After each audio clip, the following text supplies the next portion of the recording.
السلام عليكم.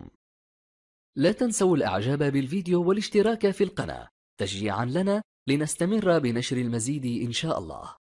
وائل أول ضحية للعبة الحوت الأزرق بولاية ميلا.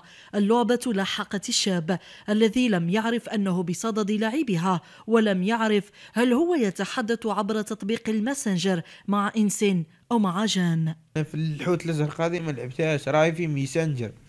احنا ذوكا في جروب، وهي في جروب ومش مبينت لنا بلي حوت ازرق هذه.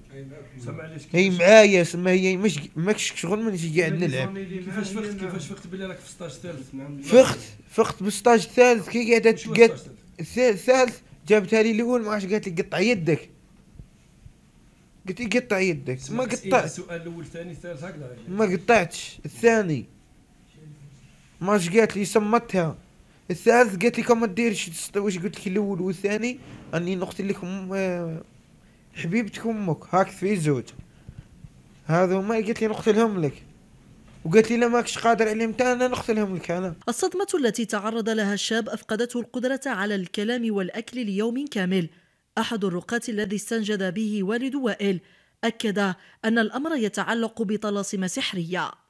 على أساس أنه لا أحس بالرقية اللي استعملتها له، أنه يعني تقدر تقول يعني 60% ولا 70% عنده علاقة بالسحر. هذا الأمر هذا تاع الحوت الأزرق هذا، من على حسب الشيء اللي يتكلم على فمه، من لقيت عنده أذى وعنده علاقة بالسحر، والشيء اللي يتكلم على فمه على أساس أنه هذا السحر هذا هو عبارة عن حاجة في الهاتف بعد، يعني عبارة عن، وعلى حسب المعلومات اللي عندي راهي كاينة كلمات، والكلمات هذه راهي عبارة عن طلاسم شركية. الطلاسم هذه يقدر يدخل في أمر السحر بدون ما يشعر.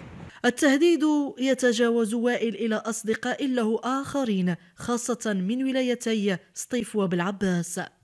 كي فتحنا احنا الفيسبوك تاع وائل، تولى هنا الجروب تاعو اللي شيخو فيها، لقينا هو باعث الفوطو تاعو مصور روحه وباعث، وهذه زميلته من سطيف ثاني جارحه روحها هنا في يدها، بعثها الفوطو تاعها. احنا نطلبوا منها ثم تزربوا تلحقوا ليها كشي ما لي كاينه ثاني من وحده من المسيله ثاني معانا من المسيله، وكاين واحد من البرج ثاني قاعد يقول لي قاعده تسال فينا نفس الاسئله، وخرجنا من الجروب وكل خرجنا من الجروب وكل اسمه الجروب خليناه، خرجنا ولا تهضر معنا في الميسنجر، ولينا طفيت انا التليفون وهربت. الحوت الأزرق أو السحر الأزرق لا تهم التسمية بقدر ما يهم إنقاذ الأرواح، فالكل مطالب بالتجند ومراقبة الأبناء قبل وقوع الكارثة.